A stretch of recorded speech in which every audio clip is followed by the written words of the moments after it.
Welcome back to another edition of Our City.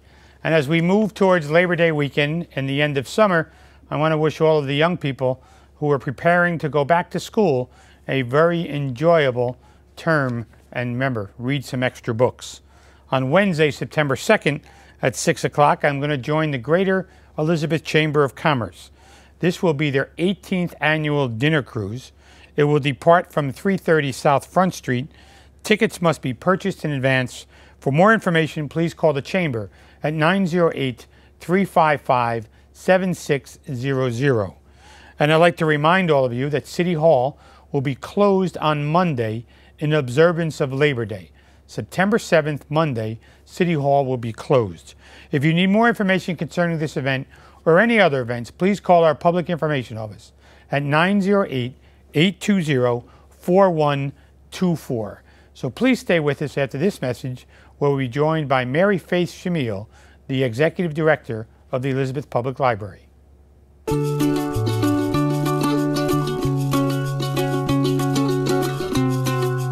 Why do we like it here? Let's just say the reasons are diverse. Kean University. Welcome back to Our City, and as I said earlier, I'm pleased to be joined by Mary Faith Shamil, the Executive Director of the Elizabeth Public Library. Mary Faith, welcome to the show. Thank you very much. I'm pleased to be here. Now, you've been on before, right? Yes. And so refresh our viewers a little bit about yourself, where you came from, how you wound up here. Okay. Well, I wound up here very luckily, I think. But prior to being here, I was at the Red Bank Public Library as the director, and before that at the Spotswood Public Library as a director. I've been working in libraries for about 18 years now, and I enjoy the work. Before that, I owned a small bookstore in Red Bank, and I enjoyed that, but, you know, there are no benefits except books. And the competition on small bookstores is phenomenal, right? Well, do they survive anymore? I don't know. Not many independent bookstores left, it seems like. But people are also getting tired of the impersonality of really large places and want some of the intimacy of a smaller bookstore where the owners know them. So that's nice to know. So Mary Faith, tell us about the library in this summer, and in following your newsletter and following the programs for kids. A lot's happened. Yes, yes. We're really excited about all the opportunities we had to offer to children this summer. We had activities at all our branches, and we had a positive response to all our activities. We started with Touch a Truck, where we had vehicles from various parts of the city, ambulances, fire trucks, police trucks. We even had a mail truck at one activity, and the children were able to get on and, you know, experience what it was like to be behind the wheel, pull the siren, do various things like that. I know at Elmore we had a water truck, which, you know, kind of cleaned the lot and got everyone's feet a little wet at the end, so the kids really enjoyed that as well. That was one of our first activities. We are just finishing up our summer activities this week with making ice cream out at the branches. And you can make ice cream in a couple of baggies with some salt and ice and heavy cream, and you mush it up and you just work it and you get ice cream. And we had about Do they eat it? Yeah, yeah. Oh, absolutely. It's completely edible afterwards, and the kids love it, and the parents get a kick out of it too.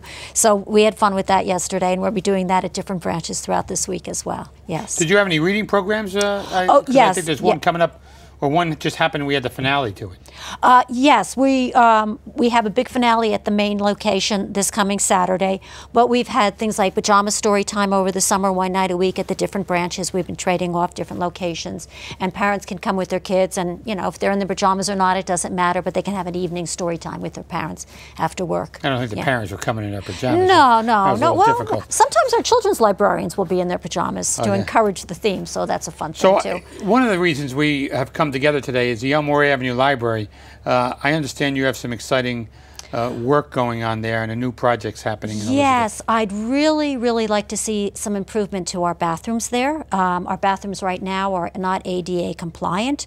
They're very difficult to maneuver and not welcoming to either the staff or the public. So we'd like to see about maybe some CDBG funds or some other resources to see about improving those and making them more welcoming, more functional, more useful to the community.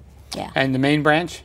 The main branch, well, that also has very difficult. I actually had was it Susan from Community Development Office. She looked and she didn't even walk in before she was saying, oh, yeah, you should update these because they're not wide enough. The door frames are not wide enough. They should be 36 inches, and it never occurred to me that they're shorter than that. And then it's difficult to move around the wall that's in there for privacy. So we would need to hire an architect to get proposals and move forward with doing that. But that would be a big service to the community because those bathrooms are heavily used. So the main branch it gets a lot of traffic. So does Elmore.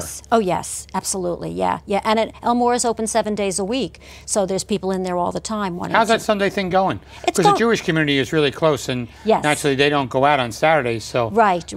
Sundays for school and other things, they may want to use a library. That's one of the reasons for opening that particular branch on Sundays, and we've done pretty well. We find that we can sometimes get as many people in a 4-hour stretch on a Sunday as we will get in an 8-hour stretch on a Saturday at LaCourte or Eport, and that says a lot about the need in the community. So we're happy to continue providing those Sunday hours. And Mary Faith, the Elizabeth Public Library and the hours. Have you seen an increase in traffic in your tenure, or it's steady, or what do you think is happening? We believe we're seeing a steady increase in the amount of people coming in. That could be because the city's continuing to grow, but we're also trying to do a lot of outreach. We're trying to do outreach through the churches. We're trying to do outreach through the organizations that are already in the city. Just earlier we had the Urban League brought in about maybe 20 young adults to work on their resumes, and they used our computer lab to do that. We have Jewish Family Services coming in and using our space to have citizenship classes. And so far, in 1 year of offering citizenship classes, we've had 16 new citizens come through by taking classes at the library. We have literacy groups all over, all the time in our locations. We've also started offering yoga on Monday mornings, either at Elmora or at Main Library. And one of the trustees who's been participating says he knows we have security cameras and he really hopes that we're not saving any of that footage to embarrass him at a later date, but we don't plan to do that. So Mary Faith, one of the things I'm proud of this administration is when I arrived, the only library open was the main branch. The others were closed for budget. We now have the Elmora branch library. We have the Peterstown LaCourte branch, and we have the one on 3rd Street, correct? Right. Is there a name to the one on 3rd Street? We call it Eport. Eport branch. Elizabethport. Elizabethport. So how are they all working together, and how is the traffic, and what else is going on at those branches, if anything? Our branch manager is very enthusiastic about getting activities for kids out in those branches. So in addition to having at both LaCourte and Elmora weekly movies for adults, he also offers movies for families, kids movies. In the summer he's been offering that, family movies, so people can come in the afternoon and catch the movies at LaCourte. And also on Saturdays, once a month, he shows family movies so families can come out and see what we have to offer. But as part of our whole summer theme of superheroes and making things, we've had a cooking club that's taken place at each of the branches, and one of our library assistants helped teach the children how to make spring rolls, and they also had hummus. They made hummus, and some of these children had never tried hummus before, and I understand they loved it, so that was a big success for us as well. So we're trying to engage kids on a hands-on level. So is that a new service this year, the cooking? That was something new that we did. Any other new services? That, along with the other makers things, we've had another one of our library assistants. He was doing more what you think of as traditional maker stuff, where he's doing things with robots, and a thing called a Dremel, which was a small drill in which kids could make something and make something else. And I didn't get to. You're passionate about what are you most excited about on these issues? Is there one that really tickles you the most? I just love being part of the community and letting the community know all that we have to offer, because we're more than just books. In fact, if you look at our shelves right now, you'll see some empty shelves. But that's because we're weeding collections. We're removing some of the things that had not been popular, that had been sitting on the shelves for a long time. And we want to make room for more tables, for more gathering spaces, perhaps for a small conference room on our 3rd floor, behind the teen department, a classroom space there as well.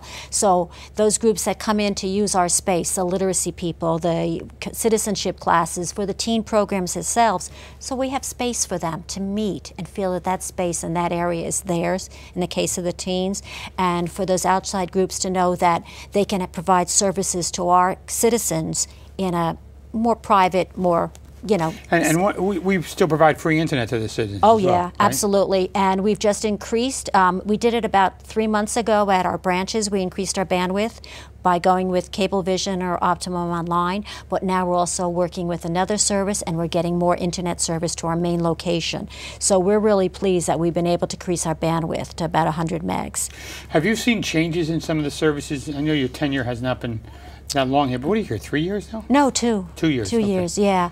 I just see a very engaged staff. People are really excited to be able to work at the library and offer all that we have to offer to the community.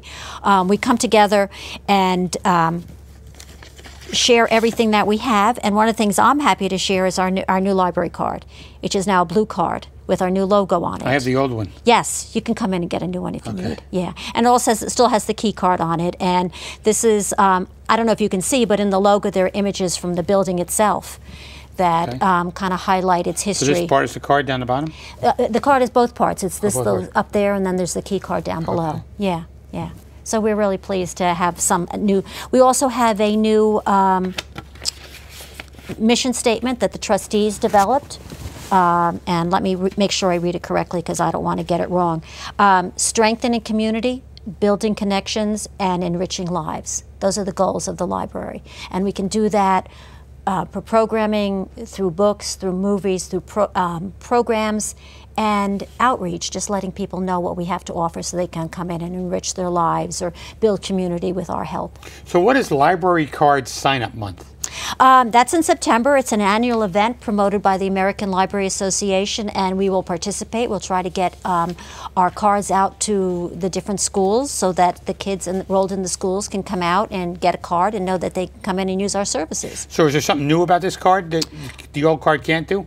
No, it can do everything the old card could do, but because we're now part of a library consortium, that old card can do even more than it did before. So I have to get Jacqueline to update hers. My daughter has the No, library. no. She's still good. She's still good. If she wants the prettier new card, she can get the prettier new card. But because we're now part of a library consortium, we used to have 300,000 items in our collection. We can now offer access to almost 2.6 million because your card will be good at those other libraries. And you can place a hold and get the item within a couple of days from those other libraries.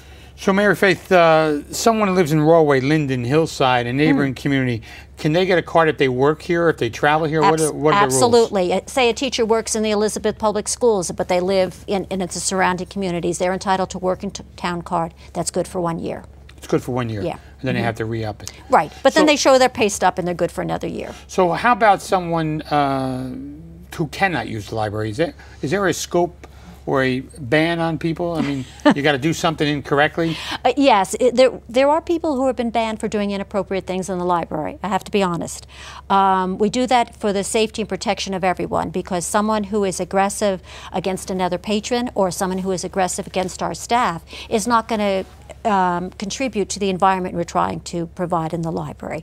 So we do have rules, we do have procedures, but we welcome everyone. So if you're a resident if you're a non-resident and have no ties to the City of Elizabeth, can you get a card from the City of Elizabeth? If you live in one of our consortium communities, and that includes 29 other communities. So you can live in Piscataway or South Brunswick, Long Branch, Red Bank. You can live in Edison, Piscataway. There's 29 other towns. Your library card, your home library card, is equally good in your home library as it is in Elizabeth.